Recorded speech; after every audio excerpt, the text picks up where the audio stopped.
మిమ్మల్ని విడుదల చేయించి వైభవంగా తీసుకెళ్లాలని మన వాళ్ళంతా బయట వెయిట్ చేస్తున్నారు. ముందు అమ్మాయిల్ని తీసుకుని నువ్వు ఇంటికి వెళ్ళు. ఈ దండలు వైభవం ఎవరికి చూపించాలో వాళ్ళకి చూపిస్తాను. ప్రజాబంధు గోవర్ధన్ రావు, ప్రజోపకారి గోవర్ధన్ రావు, ప్రజాబంధు గోవర్ధన్ రావు, ప్రజోపకారి గోవర్ధన్ రావు, ప్రజాబంధు గోవర్ధన్ రావు, ప్రజోపకారి గోవర్ధన్ రావు, ప్రజాబంధు గోవర్ధన్ రావు, ప్రజోపకారి గోవర్ధన్ రావు, ప్రజాబంధు గోవర్ధన్ రావు, ప్రజోపకారి గోవర్ధన్ రావు, ప్రజాబంధు గోవర్ధన్ రావు, ప్రజోపకారి గోవర్ధన్ రావు, ప్రజాబంధు గోవర్ధన్ రావు, ప్రజోపకారి గోవర్ధన్ రావు.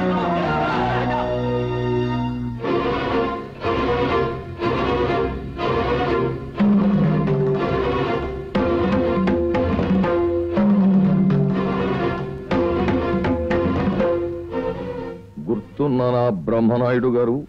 సి క్లాసు ఖైదీల్లో నేను గుర్తుంచుకున్నది నిన్నొక్కనే. ఈ సి క్లాసు ఖైదీని జైలు నుంచి ఎంతమంది ఏ క్లాసు పెద్దవాళ్ళు ఇంటికి ఎంత వైభవంగా తీసుకెళ్తున్నారో చూశారా? కొందరి శవాల్ని ఇంతకంటే వైభవంగా వీధుల్లోంచి ఊరేగిస్తూ తీసుకెళ్తారు. నేను శవాన్ని కాదు, జీవోత్సవాన్ని కాదు, కంటి నిండా కసితో కడుపు నిండా మంటతో కటకటాల వెనక నుంచి వస్తున్న పగబట్టిన పాముని. పొగరుబోతు పోట్లకెత్తలనే మెడలు విరిచి మూల కూర్చోబెట్టిన నాకు నీలాంటి కోరలు తీసిన పాముక లెక్క కాదు. నేను చిడతలు వాయించి పైకొచ్చిన వాణ్ణి కాదు, చిత్తులు పేర్చి పైకొచ్చిన వాణ్ణి. నన్నంత తక్కువగా అంచనా వేయకండి ఎస్పీ గారు. ఏ కాకి బట్టల పెత్తనంతో నాకు కఠిన శిక్ష వేయించారో ఆ కాకి బట్టలకు మిమ్మల్ని దూరం చేయిస్తాను. మీ అధికారంలో చిచ్చుపెట్టి మీ కుటుంబంలో కల్లోలాన్ని సృష్టించి నేను జైల్లో వదిలి వచ్చిన సత్తు పళ్లెంలో రాగి సంగటి తినే ఏర్పాటు చేయిస్తాను. నీలాంటి ఊర కుక్కలు ఇంతకు ముందు నన్ను చూసి మురిగి మురిగి అలిసిపోయి ఇప్పుడు తోక తిప్పుకుంటూ నా కాళ్ల చుట్టూ తిరుగుతున్నాయి. Mind it. Okay? Prajabandhu Govardhan రావు, ప్రజోపకారి గోవర్ధన్ రావు. అప్పుడు మారీచుడనే రాక్షసుడు బంగారు జింకలాగా మారి అడవిలో ఓ తల్లి ఓ రాక్షసి కాస్త రాక్షసులు కదా ఆపుతావా?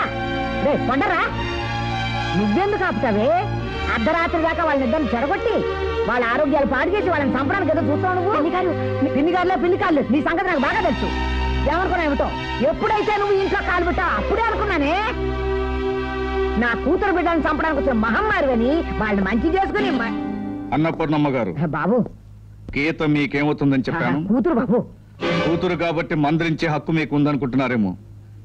ఈ ఇంటిని శాసించే హక్కు గీతకు నేనిచ్చాను, గుర్తుంచుకోండి. గీత,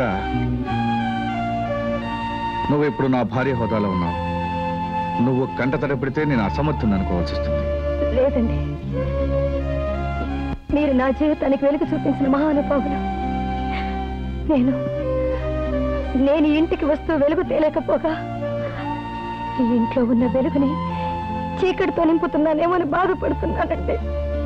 చీకటి వెలుగులు తోబుట్టువులు గీత. నా జీవితంలో తొలిసారిగా అడుగుపెట్టిన రాధిక వెలుగును నింపి చివరికి చీకటి మిగిల్చి వెళ్ళిపోయింది. చీకటితో ప్రారంభించిన నువ్వు తప్పకుండా వెలుగును తీసుకొస్తావనే నమ్మకం నాకుంది.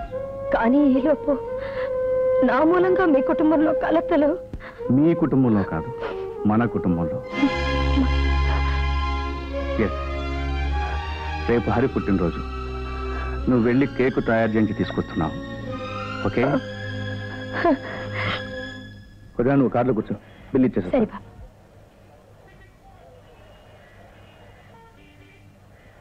ఏం గీత, బాగున్నావా? ఏంటలా చూస్తున్నావు? 2 ఏళ్ళు ఒకే జైల్లో ఉన్నావు, అప్పుడే మర్చిపోయావా? ఏమిటో మాట్లాడేది?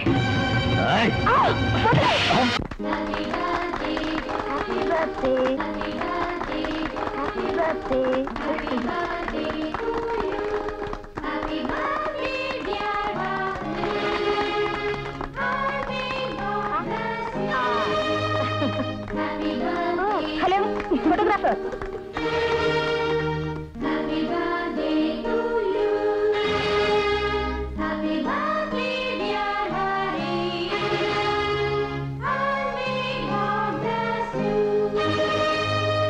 తీసుకెళ్ళి.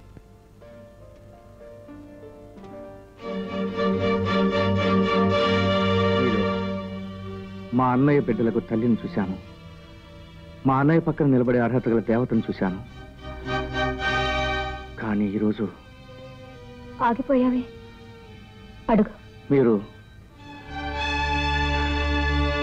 మీ గత జీవితం గురించి మా అన్నయ్యకు తెలుసా తెలీదా?